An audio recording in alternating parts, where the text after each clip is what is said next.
Assalamualaikum warahmatullahi wabarakatuh. Halo, perkenalkan nama aku Salsa Bajanur Hasanah dari Prodi Akuntansi, Fakultas Ekonomi, Universitas Negeri Semarang. Di sini saya mau menjelaskan tentang perilaku organisasi. Di sini saya mau menjelaskan perilaku organisasi bab 1. Apa sih itu perilaku organisasi? Mari kita simak ya. Pentingnya keterampilan interpersonal. Mengembangkan keterampilan interpersonal bagi para manajer juga membantu organisasi menarik dan mempertahankan pekerja yang berkinerja tinggi tanpa memandang kondisi pasar dan tenaga kerja. Pekerja yang mengagumkan selalu kekurangan penawaran. Memiliki manajer dengan keterampilan interpersonal yang baik memungkinkan tempat kerja yang menyenangkan. Jadi di sini kalau manajernya itu memiliki keterampilan interpersonal yang baik, maka pekerjaan itu akan menyenangkan.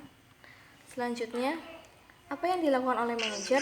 Manajer dapat menyelesaikan pekerjaan melalui orang lain. Mereka mengambil keputusan, mengaplikasikan sumber daya alam, dan mengarahkan aktivitas orang lain untuk mencapai tujuan tertentu. Jadi manajer di sini tuh adalah mengambil keputusan ya guys. Selanjutnya, fungsi dan peranan manajer. Manajer juga mempunyai fungsi dan peranan. Fungsinya itu ada 3, yaitu ada 4. Yang pertama yaitu sebagai perencanaan, yang kedua ada pengorganisasian, yang ketiga adalah kepemimpinan, dan keempat adalah mengendalikan. Oleh karena itu organisasi ada untuk mencapai tujuan, ada pihak yang harus mendefinisikan dan menyusun cara untuk mencapainya. Selanjutnya, peran manajer sebagai interpersonal, informasional, serta memutuskan. Keterampilan manajemen. Cara lain untuk mengetahui apa yang dilakukan manajer dengan melakukan keterampilan atau kompetensi yang dibutuhkan untuk mencapai tujuannya. Keterampilan manajemen ada 3, yaitu keterampilan teknis, keterampilan manusia, dan keterampilan konseptual. Jadi di sini keterampilan itu ada 3 ya, masing-masing untuk mempunyai keterampilan teknis, keterampilan manusia, dan keterampilan konseptual. Aktivitas manajerial efektif dibandingkan dengan aktivitas manajerial sukses.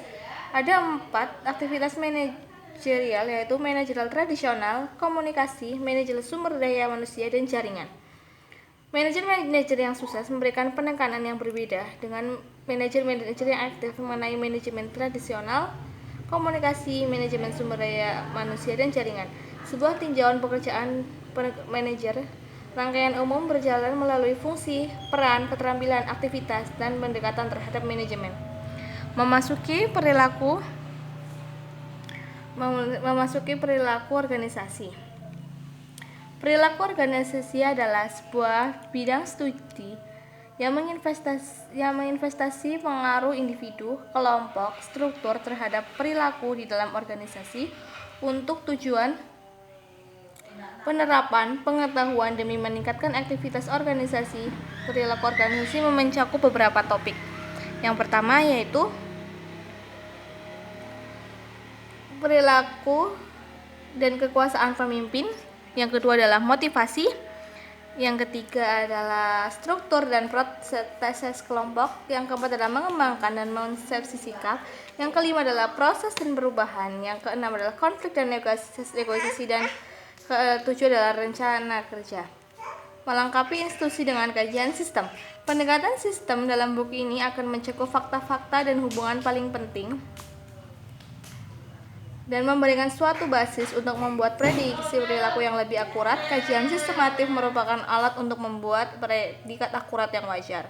Data besar merupakan kabar baik di masa depan bahwa para peneliti, media, serta pemimpin perusahaan telah mengidentifikasi potensi manajemen dan mengambil keputusan yang digerakkan oleh data. Jadi data besar itu akan datang di masa depan.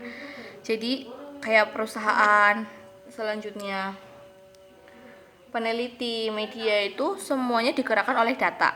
Itu adalah kabar baik yang akan datang pada masa depan. Selanjutnya, disiplin dan berkontribusi dalam perilaku organisasi. Perilaku organisasi adalah sebuah ilmu perilaku terapan yang dibangun atas kontribusi sejumlah disiplin perilaku, terutama psikologi, psikologi sosial, sosiologi, dan antropologi. Ada sedikit hal yang mutlak dalam perilaku organisasi. Tidak dapat menawarkan penjelasan yang secara wajar, akurat mengenai perilaku manusia dan membuat prediksi valid. Selanjutnya, dalam berperilaku organisasi mempunyai tantangan dan peluangnya. Mari kita simak. Tantangan dan peluang untuk perilaku organisasi itu yang pertama merespon tekanan ekonomi.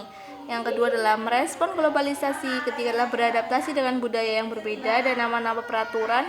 Selanjutnya mengelola keragaman tenaga kerja, meningkatkan layanan pelangganan, meningkatkan keterampilan bermasyarakat, bekerja dan berorganisasi jaringan, menciptakan lapangan kerja yang positif, meningkatkan kesejahteraan pekerjaan yang bekerja. Daya tarik yang akan datang mengembangkan model perilaku organisasi adalah sebuah tinjauan. Sebuah model adalah sebuah abstraksi dari realitas, sebuah representasi yang disederhanakan dan fenomena dunia nyata. Masukan adalah variabel seperti kepribadian, struktur kelompok, dan budaya organisasi yang berujung protes. Protes adalah seperti kata kerja. Keluaran merupakan variabel-variabel kunci yang ingin dijelaskan prediksi dan yang dipengaruhi oleh beberapa variabel lain. Apa keluaran utama dalam perilaku organisasi? Peneliti telah menekankan kekurangan lewat individu seperti sikap dan kepuasan tugas. Jadi, daya tarik yang ada itu mengembangkan model perilaku organisasi. Jadi di perilaku organisasi itu ada sebuah tinjauan, sebuah model, masukan, protes, dan keluaran itu terdapat dalam daya tarik perilaku organisasi. Selanjutnya, sikap dan stres. Sikap adalah evaluasi yang dibuat oleh pekerja positif atau negatif mengenai objek, orang-orang, atau peristiwa. Stres adalah proses psikologi yang menyenangkan yang terjadi sebagai respon atas tekanan lingkungan, kinerja tugas, perilaku kewarganegaraan, produktivitas, kohesi kelompok, dan ketahanan. Jadi dalam daya tarik itu mengembangkan model perilaku organisasi.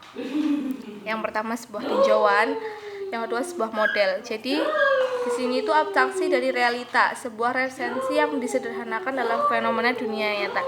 Jadi yang diangkat dari yang dunia nyata. Yang kedua yaitu masukan, variabel secara keberadaan, struktur kelompok, dan budaya organisasi yang berujung protes. Dari masukan-masukan itu nanti kadang muncul masalah, muncul protes. Selanjutnya itu ada protes, terus ditemukan jalan keluarnya. Yaitu keluarnya itu variabel-variabel kunci yang ingin dijelaskan prediksi dan yang akan dibangun oleh beberapa variabel lain. Apa keluar utama dalam perilaku organisasi? Peneliti telah menekankan kekurangan level individu seperti sikap dan kepuasan tugas.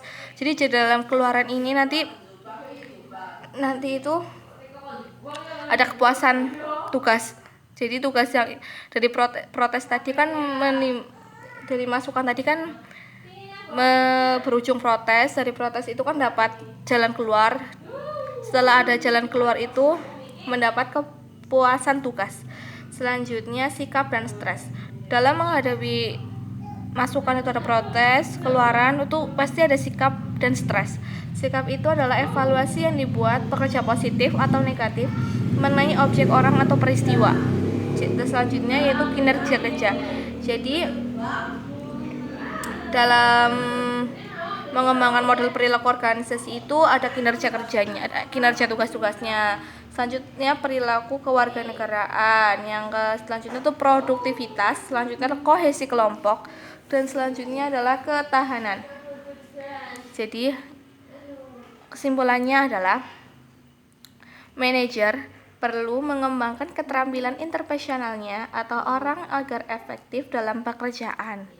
Perilaku organisasi menginvestigasi dampak individu, kelompok, dan struktur atas perilaku dalam sebuah organisasi, dan ia menerapkan pengetahuan untuk membuat organisasi bekerja dengan lebih efektif. Secara khusus, perilaku organisasi fokus mengenai bagaimana meningkatkan produktivitas, mengurangi absen, dan perilaku menyeimbang di tempat kerja.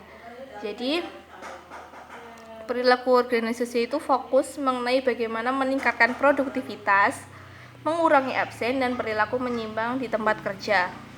Selanjutnya, Manajer itu perlu mengembangkan keterampilan interpersonalnya agar di tempat kerja itu menumbuhkan rasa nyaman. Terus selanjutnya yaitu perilaku organisasi menginvestigasikan ya. Kayak sekian presentasi dari saya, semoga bermanfaat. Wabillahi taufiq wal hidayah. Assalamualaikum warahmatullahi wabarakatuh.